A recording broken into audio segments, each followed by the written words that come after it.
실존주의 철학자 니체는 사람이 죽으면 캄캄한 세계로 사라지고 만다고 말했습니다. 그렇기 때문에 다음 세상, 죽음 다음의 세상을 생각하고 살 겨를이 없다고 그랬습니다. 그래서 니체는 아모르 파트리라는 말을 했는데, 아모르라는 말은 사랑이라는 뜻입니다. 그리고 파티라는 말은 생애, 인생 이런 뜻입니다.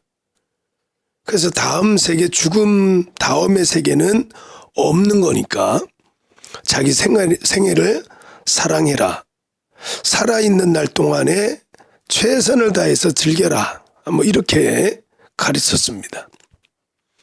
신은 죽었다라고 외쳤던 니체는 어느 날 길에서 쓰러져서 12년 동안 식물인간으로 있다가 숨을 거뒀습니다. 데살로니가 성도들 중에도 사람이 죽으면 어떻게 되지?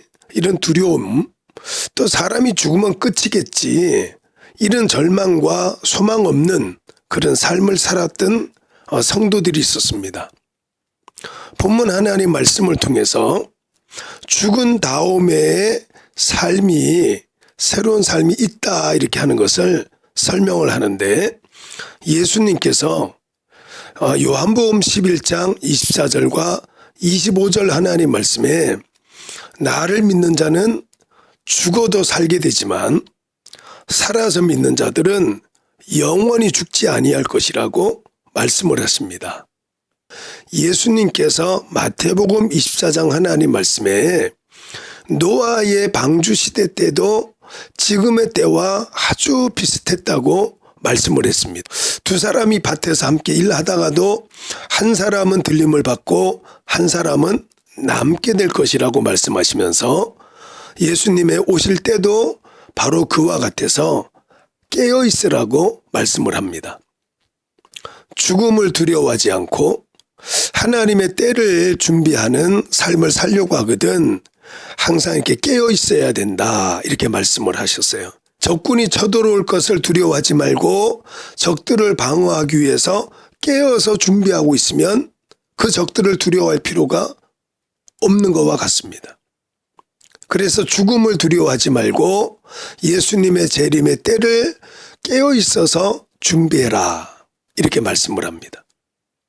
본문 하나님 말씀에 보면 하나님의 나팔 소리가 울릴 때 죽었던 자들이 살아서 일어나게 된다 이렇게 말씀을 합니다. 자, 죽음을 두려워하지 않고 살 수 있는 비결은 하나님의 음성을 듣고 따르는 겁니다. 하나님의 말씀은 사람을 살리는 것이지 죽이는 말씀이 아닙니다. 그래서 예수님께서는 말씀이 육신이 되어서 우리 가운데 오신 하나님이신데, 요한복음 3장 16절 하나님 말씀에 예수님께서 이 땅에 오신 것은 세상을 심판하려고 온 것이 아니라 바로 저를 믿는 자들마다 멸망시키지 않고 구원에 이르도록 하기 위해서 오신 분이 예수님이라 그랬습니다. 그렇기 때문에 죽음 두려워 이렇게 살지 말고 하나님의 말씀이 이렇게 딱 들릴 때가 있습니다. 그래서 저는 늘 이렇게 믿음이라는 것은 숲속에서 들리는 새소리와 같다 이렇게 말씀을 드리는데, 하나님의 말씀 성경을 읽다가 보면 이런 말씀이 있었구나 이럴 때가 있습니다.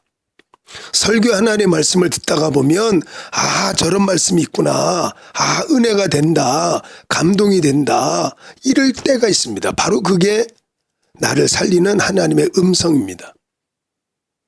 그래서 죽음을 두려워할 이유가 전혀 없어요. 그래서 성령 하나님의 감동, 하나님의 말씀이 들릴 때 우리도 죽었던 자들이 나팔 소리에 일어나는 것처럼 하나님의 말씀이 깨달아지고 감동되면 일어나면 됩니다. 하나님 말씀에 아멘 하고 순종하면 바로 자기를 부인하고 자기 십자가 지고 예수를 따르는 자는 바로 구원에 이르게 된다고 예수께서 말씀을 하셨습니다.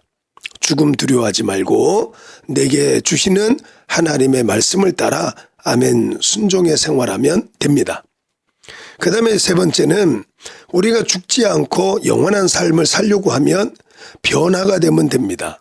그래서 부활이라는 것은 고린도전서 15장 50절부터 54절 하나님 말씀에 부활이란 변화가 되는 것이라고 하나님 말씀하셨어요. 그러니까 죽을 자가 죽지 아니할 자로 변화가 되고 썩을 자가 썩지 아니할 것으로 변화가 되는 것을 부활이라 그랬어요. 그러니까 나사로처럼 죽었다가 살아나서 또 죽는 것은 부활이 아니에요. 그러니까 죽었다가 살아나는 것은 그냥 살아난 것이고 부활이라는 것은 변화가 되는 겁니다. 그래서 예수님께서 그 요한복음 11장에 24절 25절에 말씀하신 것처럼 나를 믿는 자는 죽어도 살게 되고 살아서 믿는 자들은 영원히 죽지 않는다고 말씀하셨는데 살아서 영원히 죽지 않고 부활을 맞이했던 사람이 엘리야입니다. 엘리야는 죽지 않고 변화가 되어서 바로 부활이 되어서 썩지 아니할 자, 죽지 아니할 자로 변화가 돼서 회리바람을 타고 하늘나라로 올라갔습니다. 근데 죽었다가 살아나서 부활되신 분은 예수님 한 분밖에 없습니다. 그래서 예수님을 두고 바로 사망, 죽은 자들의 첫 열매가 되셨다 이렇게 말씀을 합니다. 나사로의 부활 이렇게 말하면 안 됩니다. 예수님께서 십자가에 달려 죽으실 때 무덤이 열리고 죽었던 자들이 많이 살아났다 그랬어요. 에스겔 37장 하나님 말씀에도 에스겔이 뼈들을 향하여 살리라고 명령할 때 극히 큰 군대가 살아났습니다. 그거는 부활이 아닙니다. 만약에 그것이 부활이고 나사로가 부활이라면 예수님께서 죽은 자들의 가운데서 첫 열매가 될 수가 없는 겁니다. 그러니까 부활이 일어나면 썩지 않고 죽지 않고 영원히 살게 되는 겁니다. 그러니까 우리가 죽음 겁나, 죽으면 어떻게 되지? 이렇게 겁을 내지 않고 두려워하지 아니하려고 하면은 예수님 안에서 변화되어지는 내 모습을 발견하면 돼요. 1년 전에는 내 예배 생활이 참 엉터리였는데 오늘은 많이 변했구나. 1년 전 내 기도 생활이 참 부족했는데 참 많이 변화됐구나. 하나님을 의지하고 성령님 안에서 변화되어져 가는 내 모습을 보면 더 이상 두려워할 이유가 없는 겁니다. 하나님을 의지해서 담대하시고 예수님을 그리스도로 믿어서 영원한 생명의 소유자가 되시기를 예수님의 이름으로 여러분들을 축복합니다. 아멘.